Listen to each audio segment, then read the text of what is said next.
आज से करीब 74 साल पहले समय था 1947 का। उस समय एक ऐसा दौर भी आया था जिसके बारे में सुनोगे तो दंग रह जाओगे। आज वाली पीढ़ी तो सुनने मात्र से ही कांप उठेगी। दोस्तों, अपनी आंखों पर विश्वास ही नहीं कर पाओगे कि उस दौर में कितनी महंगाई हुआ करती थी। आखिर उस दौर में सोना, चांदी, पेट्रोल, डीजल और अनाज, इन चीजों का क्या क्या मूल्य था। भारत को आजाद हुए आज 75 साल बीत चुके हैं और इस दौरान एक अजीब सा बदलाव हमने देखा है। आज हम टेक्नोलॉजी के युग में जी रहे हैं, मगर हमारे पूर्वजों ने उस दौर को कैसे जिया था। वे तो महज एक जोड़ी कपड़े सालों तक चला लिया करते थे। आज जिस तरह रुपया मार्केट में हाहाकार मचा रहा है, दोस्तों उस समय महज पैसे और पाई हुआ करते थे।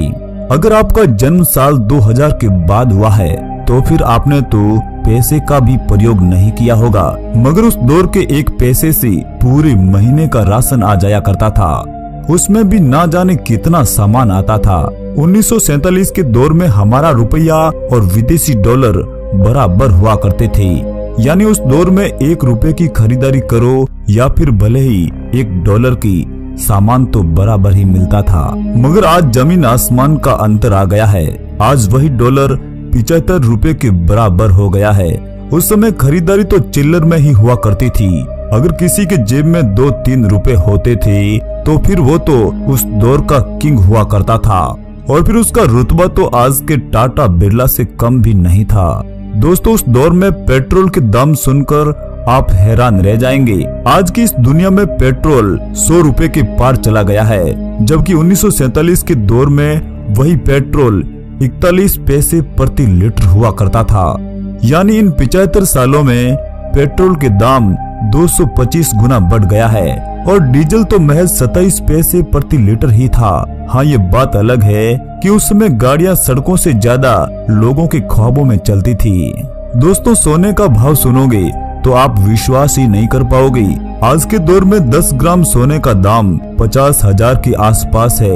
वही सोना 1947 के दौर में 81 रुपए 65 पैसे में मिलता था।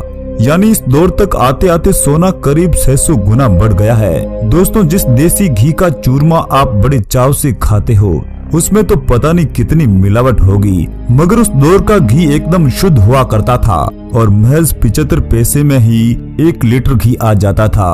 अब आप सोच रहे होंगे कि उस दौर में लोगों की खूब मौज हुआ करती थी। दोस्तों, ऐसा बिल्कुल भी नहीं था। तब लोगों की इनकम भी बहुत कम हुआ करती थी। उस दौर में अच्छी नौकरी करने वाला भी महीने भर में करीब 150 रुपए ही कमा पाता था। आज के दौर में अगर कोई किराए पर कमरा लेता है तो उसे भी महीने भर का 5-6 हजार रुपए देने ही पड़ते हैं। मगर दोस्तों, 1947 के किराए की बात ही अलग थी और ये किराया 4-5 आने से शुरुआत होकर 4-5 रुपए तक जाकर थक जाया करता था। दोस्तों, आज जिस मुंबई में पैर रखना भी मुश्किल हो रहा है, उस दौर में मुंबई की आबादी करीब 16 लाख के आसपास हुआ करती थी। उस दौर में इतनी तकनीक तो नहीं हुआ करती थी, बस नॉर्मल गाड़ियां ही सड़कों पर दौड़ा करती थी। 1947 में हिंदुस्तान की सड़कों पर महिंद्रा एंड महिंद्रा और हिंदुस्तान मोटर्स जैसी गाड़ियों का दबदबा था। बसें सिर्फ बड़े बड़े शहरों में या शहरों को जोड़ने वाली सड़कों पर ही दौड़ा करती थी। असल में उस समय तक गांव सड़कों से जुड़े हुए नहीं थे। यहाँ तक कि आज भी ऐसे कई गांव हैं जहाँ सड़कें नहीं जाती है। हाँ, सड़कें कहाँ जाती है, जाना तो हमें ही पड़ता है। दोस्तों, जब साल 1928 का चल रहा था, उस दौर में अमेरिकी कंपनी जनरल मोटर्स का भारत में आगमन हुआ था। उस दौर में जनरल मोटर्स कंपनी के ट्रक भारत में खूब चला करते थे। लेकिन आजादी के बाद सन 1948 में भारत सरकार ने जनरल मोटर्स की छुट्टी कर दी थी।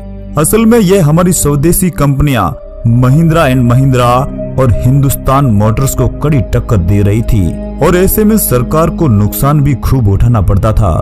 दोस्तों, उस दौर में मुंबई में विक्टोरिया नाम की एक टुक-टुक घुड़सवारी बड़ी फेमस हुआ करती थी। जब ये 2 किलोमीटर का सफर करती थी तो करीब 1 आना किराया के रूप में लेती थी। भारत में पहली बार ट्रेन का आगमन 16 अप्रैल 1853 को मुंबई के पोरबंदर से थाने के बीच चलाई गई थी। करीब 20 डिब्बे वाली इस ट्रेन को खींचने के लिए 3 भाप के इंजन लगाए गए थे। इस ट्रेन में करीब 400 यात्रियों के साथ 35 किलोमीटर का सफर 75 मिनट में तय किया जाता था। धीरे धीरे तकनीक में सुधार होता गया और जब अंग्रेज भारत छोड़कर चले गए थे तब पाकिस्तान और बांग्लादेश को मिलाकर पूरे देश की रेलवे लाइन 65,185 किलोमीटर लंबी थी। दोस्तों, आज रेल का किराया आसमान को छू रहा है। वहीं उस समय रेल का किराया पाई से लेकर कुछ आने तक ही सीमित था। उस वक्त अकेले मुंबई में 200 के करीब ट्रेनें दौड़ा करती थी। दोस्तों, अब बात करें 1947 के भारतीय विमान सेवा की, तो उस समय हमारे देश में 10 से 15 एयरलाइन कंपनियां हुआ करती थी। इतनी ज्यादा एयरलाइन कंपनियां होने के पीछे कारण भी हैरान करने वाला था। इसके पीछे की वजह है 1945 का द्वितीय विश्व युद्ध था। जैसे ही युद्ध समाप्त हुआ तो फिर अमेरिका ने अपने कई विमानों को बेचना शुरू कर दिया था। बस ऐसी सेल देखकर अमीर भारतीयों ने इन्हें खरीद लिया था। नई नई चीजें उसमें भारत में फायदे का सौदा हुआ करती थी, लेकिन सब लोगों के ऐसे ही विचार मिलने से ये बजट गड़बड़ा सा गया था और इस तरह ये कंपटीशन घाटे का सौदा बनकर रह गया था। और फिर करीब 8 एयरलाइंस कंपनियों को भारत सरकार ने सहयोग भी दिया था। इन एयरलाइंस का भारत सरकार ने राष्ट्रीयकरण कर दिया और फिर इसे एक नया नाम मिला था, इंडियन एयरलाइंस, और टाटा एयरलाइंस का नाम पहले ही बदलकर एयर इंडिया कर दिया था। आजादी के समय हमारे देश में कुल 15 एयरपोर्ट थे। उस समय विमान यात्रा किराया बेहद कम हुआ करता था। अगर उस समय कोई व्यक्ति अहमदाबाद से मुंबई तक का सफर करता था तो महज इसका किराया 18 रुपए ही लगते थे। उस दौर में लोगों को मजदूरी के रूप में बहुत ही कम मेहनताना मिलता था। उस समय इतनी कम तनख्वाह में भी लोग अपना जीवन निर्वाह आसानी से कर लेते थे, मगर उनके मैनेजमेंट में किसी तरह की कोई दिक्कत नहीं हुआ करती थी। महंगाई कम होने के बावजूद भी लोगों को आज की तरह ऐशो आराम की जिंदगी नसीब नहीं होती थी। आज हम चाहे कितने भी पैसे कमा लें, मगर हमारी ख्वाहिशें पूरी नहीं होती है। दोस्तों, आज हमें एक मूवी देखने के लिए कम से कम 500 रुपए तक खर्च करने पड़ते हैं, लेकिन अगर पुराने जमाने में देखें तो इतने रुपयों में तो हम हजारों फिल्म देख लेते। उन दिनों फिल्मों की टिकट 40 पैसे से लेकर 8 आने तक ही हुआ करती थी। आजादी के दौर में 1384 सिनेमा घर ही थे। पुराने जमाने में दोस्तों अधिकांश लोग धोती और पगड़ी ही पहना करते थे। उस समय के अधिकांश लोग बैलों से ही खेती करते और बैलगाड़ी से ही माल ढोया करते थे। दोस्तों, आजादी से पहले के लोगों का जीवन वास्तविकता से भरा था। आज जैसा दिखावा वाला जीवन नहीं था, यानी घर कच्चे थे मगर लोग सच्चे थे और उस दौर में ही खुशियां ढूंढ लेते थे। लेकिन आज के लोग इतनी सुख सुविधाएं होने के बावजूद भी लोग खुश नजर नहीं आते हैं, बस नकली चेहरे लेकर घूमते रहते हैं। तो दोस्तों, ये थी हमारे पुरखों की जिंदगी।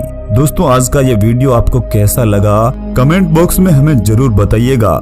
साथ ही अपने इस चैनल को सब्सक्राइब भी कर लीजिएगा। जय हिंद, वंदे मातरम।